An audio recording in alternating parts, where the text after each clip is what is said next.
CBI ने मंगलवार को कलकत्ता उच्च न्यायालय को सूचित किया कि उसे आरजीकर मेडिकल कॉलेज एवं अस्पताल के पूर्व प्राचार्य संदीप घोष के खिलाफ कथित वित्तीय अनियमितताओं के मामले में मुकदमा चलाने के लिए पश्चिम बंगाल सरकार से मंजूरी मिल गई है। न्यायमूर्ति तीर्थंकर घोष की एकल पीठ ने मामले की सुनवाई कर रही विशेष अदालत को निर्देश दिया कि वह अगली सुनवाई की तारीख से एक हफ्ते के भीतर आरोप तय करने के लिए सभी प्रयास करें। उन्होंने विशेष अदालत को निर्देश दिया कि वह गवाहों की सूची को ध्यान में रखें और उसके अनुसार समय सारिणी तय करें, जिससे कि मामले की सुनवाई में तेजी लाई जा सके और इसे जल्द से जल्द तार्किक निष्कर्ष पर पहुंचा जा सके। इस सुनवाई के दौरान सीबीआई के वकील ने न्यायमूर्ति घोष को सूचित किया कि संदीप घोष के कार्यकाल के दौरान कोलकाता में सरकारी अस्पताल में कथित वित्तीय अनियमितताओं की जांच कर रही केंद्रीय एजेंसी को उनके और एक अन्य पूर्व अधिकारी के खिलाफ मुकदमा चलाने के लिए राज्य सरकार से मंजूरी मिल गई है। मामले में जांच की प्रगति पर सीबीआई की तरफ से अदालत के समक्ष एक रिपोर्ट प्रस्तुत की गई।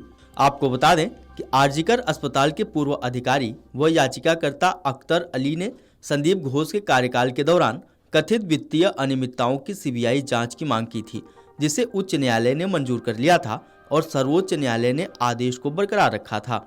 सीबीआई ने संदीप घोष को इस आरोप में गिरफ्तार किया था कि वह इस मामले के सिलसिले में फिलहाल न्यायिक हिरासत में है।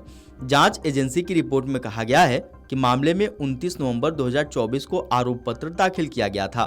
न्यायमूर्ति तीर्थंकर घोष ने सीबीआई को मामले में मुकदमा शुरू करने के लिए कदम उठाने का निर्देश दिया था, ताकि यह आकलन किया जा सके कि एकत्र की गई सामग्री निचली अदालत के समक्ष आरोप तय करने के लिए मामला बनाती है या नहीं। अदालत को बताया गया कि प्रवर्तन निदेशालय ने भी मामले में कथित धन के लेन देन के बारे में एक ECIR यानी प्रवर्तन मामला सूचना रिपोर्ट दायर की है, जो पुलिस FIR के बराबर है। ईडी के वकील ने प्रस्तुत किया कि उसने 22 तलाशी ली हैं और आरोपी व्यक्तियों के संबंध में धन के लेन देन का पता लगाने के लिए जांच की जा रही है। आपको बता दें, कोलकाता दुष्कर्म मामले में भी संदीप घोष की भूमिका को संदिग्ध माना जा रहा है। वारदात के बाद उनकी तरफ से लिए गए एक्शन पर भी कई सवाल उठे। इसी वजह से सुप्रीम कोर्ट की तरफ से भी उन्हें कड़ी फटकार पड़ी थी और बाद में सीबीआई ने उन्हें गिरफ्तार कर लिया था। इस समय संदीप घोष कई दूसरे मामलों में भी फंसे हैं, उसमें सिर्फ कोलकाता केस शामिल नहीं है। कोलकाता केस में भी संदीप घोष पर आरोप गंभीर लगे हैं। ऐसा कहा गया है कि उन्होंने सबूतों को मिटाने की कोशिश की।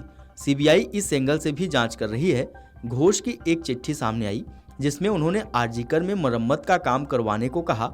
उसमें वो जगह भी शामिल है जहां ट्रेनी डॉक्टर के साथ दुष्कर्म हुआ था, लेकिन बाद में हंगामा होने पर मरम्मत के काम पर रोक लगा दी गई।